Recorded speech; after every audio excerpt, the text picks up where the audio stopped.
Shalom and welcome to Jerusalem Studio. The best-known groups of global Islamic Jihad, namely al-Qaeda and the Islamic State, and their various offshoots have seemingly been on the decline lately. However, Western intelligence agencies warn that the fight against these extreme Muslim groups is far from over. To discuss the dangers of Islamist groups and their jihad against the West, we're joined here in the studio by Mr. Elhanan, who is a researcher at the Forum for Regional Thinking. Welcome. Thank you. I'd like also to welcome our TV7 analyst, Mr. Amir Oren, and Dr. Nir Boms, who is a research fellow at the Moshe Dayan Center for Strategic Studies at Tel Aviv University. Welcome. Mr. Oren, give us a broader understanding of the specific topic and the dangers the radical Islam pose to the West.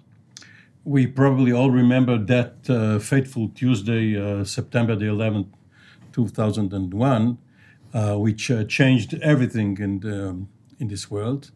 And at the time, the 3,000 casualties were considered an omen of things to come. But it turned out that a combination of the West mobilizing itself to fight, including proactively, aggressively, and perhaps a change in tactics for these jihadist groups caused the next 17 years to be less ominous. And it seems as if over the last 3 years, after al-Qaeda in the Arabian Peninsula and al-Qaeda in Mesopotamia and all of the others transformed themselves into the Islamic State, which took over vast parts of Iraq and Syria, the counteroffensive has had many achievements, and perhaps only a small percentage of the territory between Syria and Iraq, east of the Euphrates River, still has strongholds of al-Qaeda. But the fight is far from over. It may never end, because we see, for instance, in Afghanistan, which was the first territory the United States went to in order to fight al-Qaeda and the Taliban, which gave them their hospitality. Afghanistan has reverted to global jihad, not necessarily sanctioned by the regime, but we see the Haqqani network and other parts of al-Qaeda not only fighting the Americans, but also managing to recruit people within the Afghan security forces. And of course, we have the virtual caliphate. So the West still has its work cut out for it. And we haven't even mentioned the foreign fighters going home. Mr. Miller? I think the Islamist phenomenon is a byproduct of the oppressive regimes of the Middle East. And as long as those regimes are in existence, we will always see this phenomenon proliferate in the Middle East. It's no coincidence that the biggest success of these movements are in places that are the more marginalized areas of Arab states, such as northern Sinai, such as the marginalized areas in northern Iraq, places where people are disgruntled but also harbor this radical idea from the Wahhabi schools of thought in Saudi Arabia. So as long as this crisis of legitimacy exists in the Arab world, and as long as people are being oppressed and feel they have no voice, then their grievances are going to be expressed through this Islamist idea. So armies can fight these phenomena on the ground in northern Iraq and elsewhere and succeed. But as long as the idea happens, then there will always be motivation for acts to happen, and they can happen either in the Middle East or in Europe, as we see now more and more. So let me challenge that thought also specifically with the matter of the foreign fighters. Dr. Boms, when we're talking about foreign fighters, they come from Western countries, primarily Europe, the United States, and elsewhere as well in Australia and Africa. Those countries have abundance to a certain degree, but their Islamic ideology is somewhat suppressed due to being outsiders from within the local traditions and beliefs. To what degree does that intrigue people to actually go and partake in different jihadistic uprisings across the Muslim world with a thought of coming back and re-implementing this ideology elsewhere? So the more recent phenomena of foreign fighters, mainly in the context of al-Qaeda and later with the Islamic State, has been significant. And it's been interesting in the context of when they were recruited, they were not recruited for jihad against the West per se. They were first of all recruited for jihad against Arab secular regimes or dictatorial regimes, or afterwards also partially against the West, because when you speak about the arenas in Syria and then in Libya and in Iraq, it wasn't always clear who is it that they're fighting. That phenomena is certainly worries in the context of jihad against the West, because as you've said, some of them, and there are more reports of how many of them have begun to return and join these types of radical networks. But let's zoom out from that for a second and just ask ourselves, what is jihad? And in that sense, where it came from and why is it that there is a need to fight either against the West? This is not a phenomenon that started on September 11th. This has been part and parcel of Islam since the beginning. And there's also been a part and parcel of the debate about the notion of jihad, whether you interpret it as the internal submission, as the internal spiritual struggle of the believer, and then later of the community to stay as a believer, or you need to defend the ummah, to defend the community of worshippers. And if there is a radical interpretation that the community is in danger, not just because of the West, but also because of a dictator or anyone who would not allow a particular interpretation of Islam, and therefore the act of submission that guarantees redemption and heaven and paradise and all sorts of other benefits that will land upon the believer, then the notion of jihad appears to be compelling. And it has appeared to be compelling certainly for those also who came from the West, those who came from places like Australia or United States or Europe, where it seems that you don't have so many restrictions. They are allowed to live in the West. They lived in the West. Many of them were educated in the West. But still, some of this agenda became appealing to them. And that sort of creates a very significant challenge, not just to the West, but also to the world of Islam and to the scholars of Islam who are trying to fight it. Nevertheless, when we're looking at the way, for instance, the Islamic State, which was a unique characteristic to this jihadistic ideology, they had a land, they called upon people from all over the world with Islamic ideology to come to be part of it, and then from there in the Levant and in Iraq to expand and take over all of the world. That was part of their candy, if you will, to the Islamist people all over the world.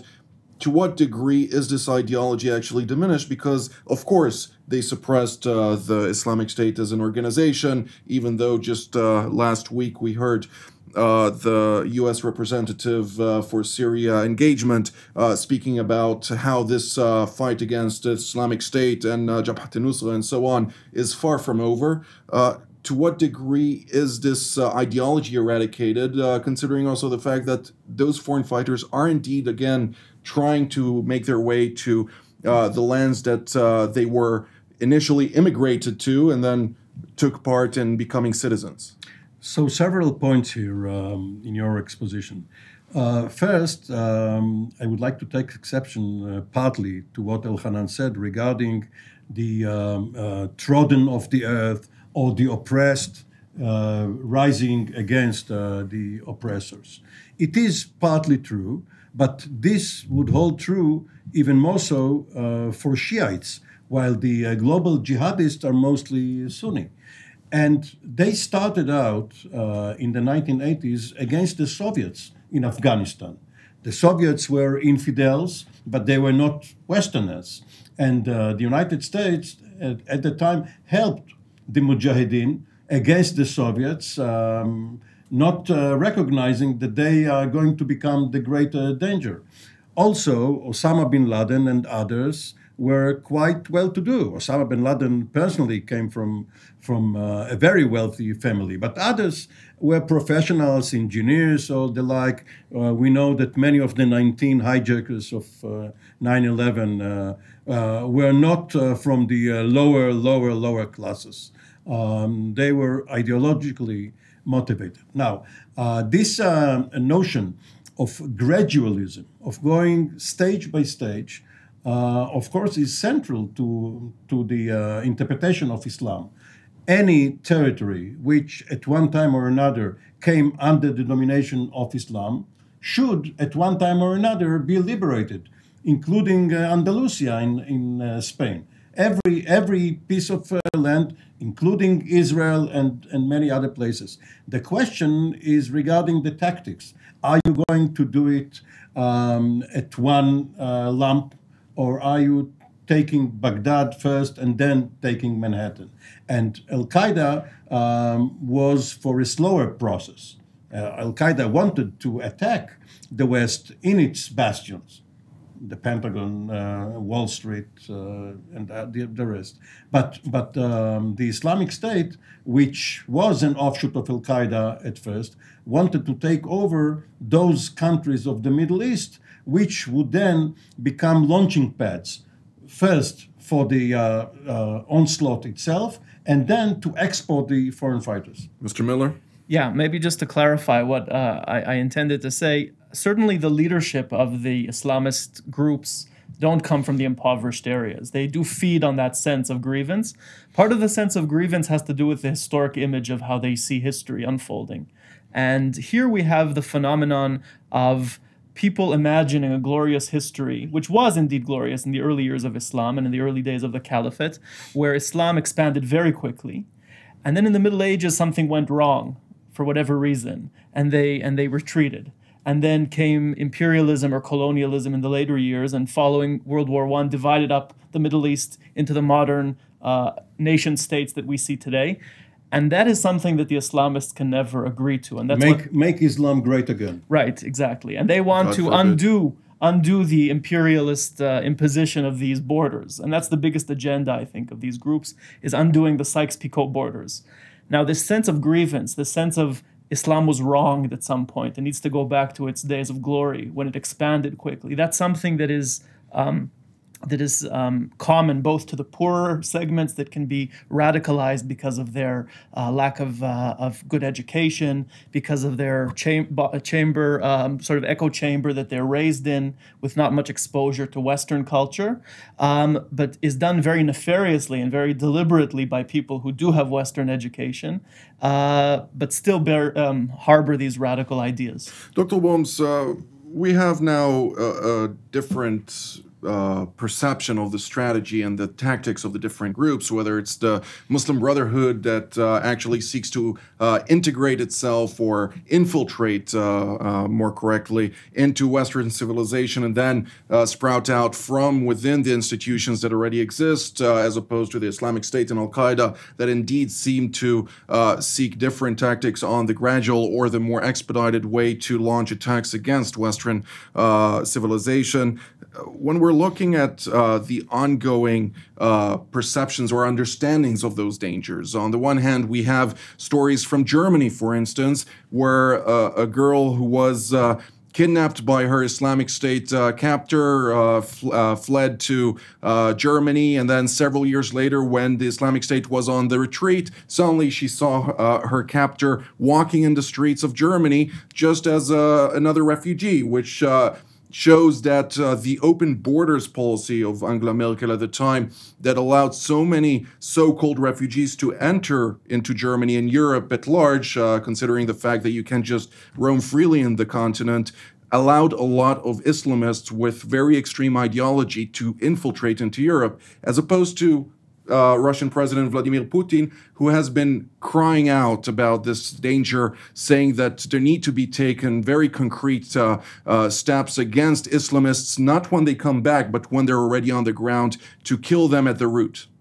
For sure. And I think your question also leads us to two important pieces about the potential solution or solutions for this. The dangers, of course, are related. To borrow another expression on this, when you discuss the theological discussion between al-Qaeda and the Islamic State regarding on-the-ground forces to try to create a caliphate or just doing it later. The question there, theologically, broadly, is not whether you need a caliph or not. It's just when are we going to get to it, now or later? And therefore, when these Islamists are coming back, whether for al-Qaeda, whether for the Islamic State, or whether in many ways from other organizations, the radicalization process is already there. And just to stress this further, this is not new. If you're looking at for example, the Noble Quran, which is the most common Saudi edition of Quran, that was still written, an article written as a preface for this until I think a number of years ago. I think now they finally have changed it.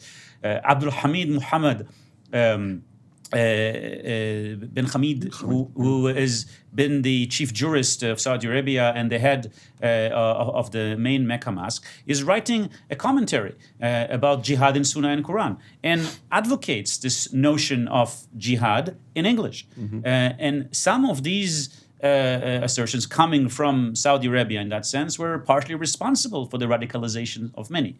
And now, therefore, you're looking at two types of dangers. One, how do we get the intelligence services to coordinate, to understand who are the people who are coming to Europe, who are the ones who have become radicalized, who are the ones who should not be entered in, who are the ones who should go to a counter-radicalization program, and more so, how do we actually integrate the rest of them so that they're not going to be influenced by radical organizations, and even by some organizations within Europe or elsewhere that are more connected to the Muslim Brothers Network, who may not have the ISIS types of mentality, but do not necessarily seek an agenda of integration. Rather, they seek an agenda of Islamist enclaves. And we've seen some parts of this in Europe.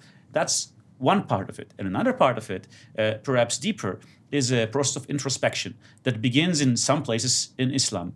It begins in Asia, for example, when you look at places like Indonesia, and it also began in Saudi Arabia, and with some voices that are saying now, well, look, what we have said and what even some of our old leaders have said, we need to change this music. And the Muslim World League, Al-Isa, are beginning to speak in sort of a different music, saying we need to change our ways, we need to change the music, because we realize that it's not just really jihad against the West, it's jihad against us. And if we're not going to be able to do it, these swords and bullets are coming to hunt us. And therefore, these two dynamics creates actually interesting alliances in where you have forces, significant forces inside the Muslim world that are trying now to work with the West in order to tackle this phenomenon of Islamism. Which is more of a struggle to power, nevertheless, as they're trying to preserve their own regimes and fight this for their own self-interests. Nevertheless, Mr. Oren, when we're looking at the different attempted terrorist attacks. Of course, we had heinous acts in Germany with Christmas market rammings. We had Bastille Day rammings and the Charlie Hebdo and the Hyper Cacher and the stabbings in Finland. And I can go on and on about different Islamist-backed attacks that happened in Europe. We see more and more attempts by the intelligence agencies to kind of understand how to tackle the legal aspects of battling this terrorism, considering the fact that the liberal mindset doesn't want to provide too many scrutinizing factors for the civilian population. Nevertheless, with so many challenges at hand, it is growing to become an existential threat to a certain degree if this trend will continue to evolve. To what degree are those activities by the intelligence agencies and the governments actually working? Are you sure you meant existential? Because existential is when a nuclear weapon explodes in the middle of Manhattan or London or Tel Aviv, God forbid. And if Islam takes over Europe, it's existential. No, absolutely. I thought you meant certain isolated terror acts in various. Well, it's tactic, strategy. Right. Please. Now, when one looks at the balance sheet for the last 17 years, one has to commend Western intelligence and law enforcement agencies for their overall effort. They started out from scratch. In the 1990s, they looked at the al-Qaeda problem even after the blind Sheikh explosion in the World Trade Center in Manhattan in 1993, even after the attacks on the embassies in 1998, which led to the missile attack by the Clinton administration. Even then, they looked at the law enforcement problem as distinct from the security and intelligence problem, as if the mission of the FBI and other agencies is to find the culprit, prosecute, indict, convict, jail, mission accomplished. And they didn't look at the entire backup network, the entire chain from bin Laden and others to what is happening in Manhattan or Pennsylvania or Washington. Now, they regrouped, and they should be commended for the effort that they have undertaken. And other than some so-called inspirational terror acts, where someone is not part of a cell, it's not a sleeper cell sent by the Islamic State or al-Qaeda waiting for an instruction. This is the rare exception. But rather people who are inspired. They go online, they look at what their ideological leaders say should be done, and they go and ram innocent civilians or stab or what have you. Now, why should we, as societies, look in a different fashion at what we consider regular crimes and terror acts? What is the difference when someone is murdered for money or for passion or for any other reason? Is it less gruesome than if it is done in order to pledge allegiance to some caliph?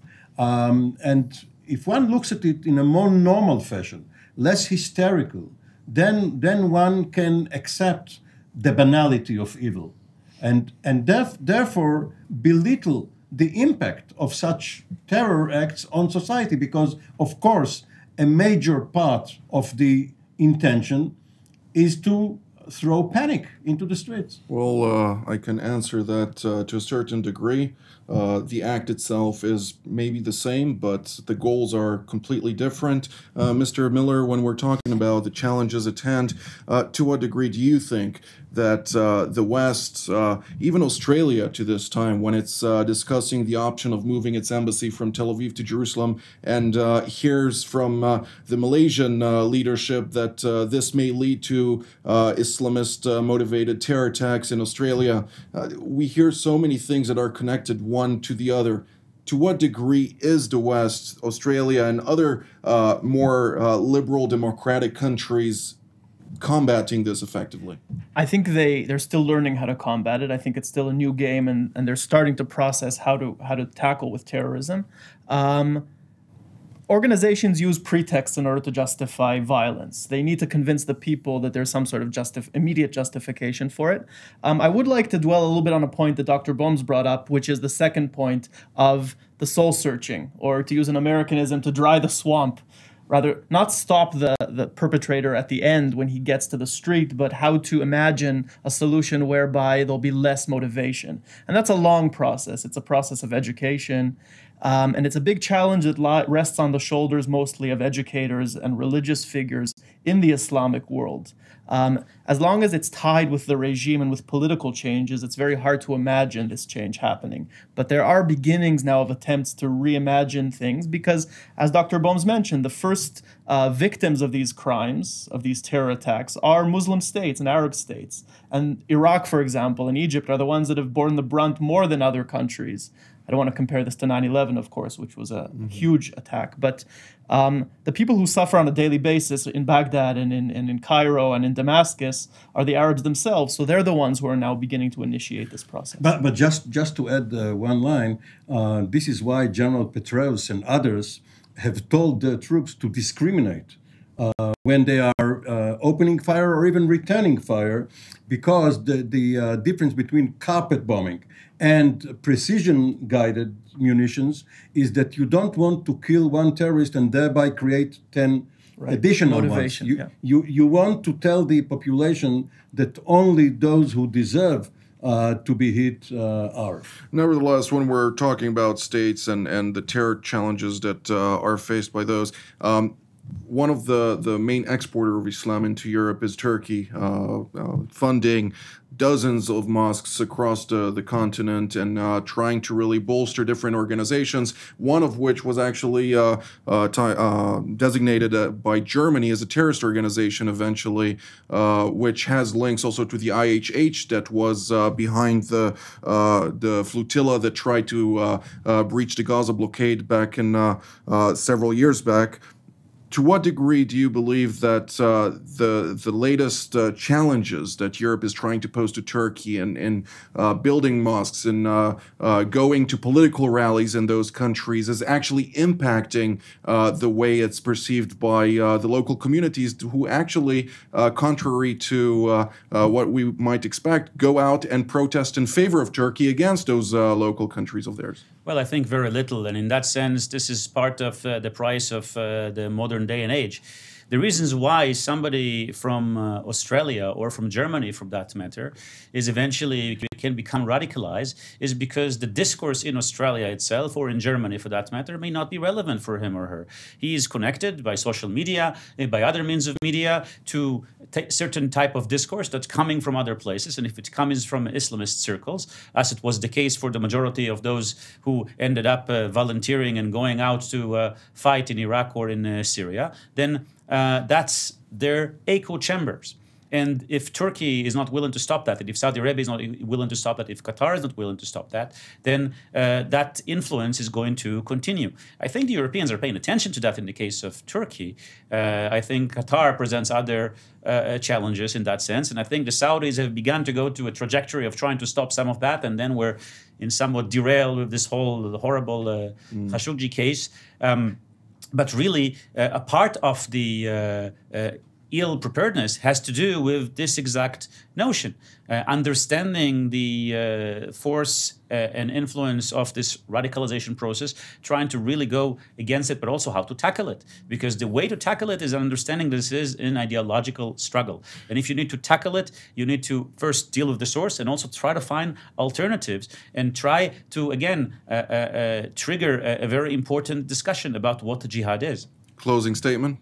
Well, I think it's important to empower those within the Arab and the Muslim world that are willing to go with the West in fighting radicalization. Closing statement, Mr. Miller? Well, I think, again, the leaders of Islam need to devise not a pacifist Islam, but a more passive. Islam will never be pacifist, but it's also never going away. Not if you read the Quran. It's never going away, and therefore there needs to be very strong interpretation that will allow Muslims to feel more comfortable in the societies they live in, whether in Europe or the Middle East. Mr. Oren? You can't do everything at once, and therefore you can see in the Trump administration that priorities have been set. Yes, they are fighting the remnants of the Islamic State in Syria, but they are putting more of an emphasis in the fight against Iran, Hamas, Hezbollah, including the rewards of justice that they published last week, $5 million for certain leaders. Well, this is all the time that we have for today, so I'd like to thank Mr. Miller, Mr. Oren, Dr. Boms as well. I'd like to thank our viewers as well, and we will see you next time.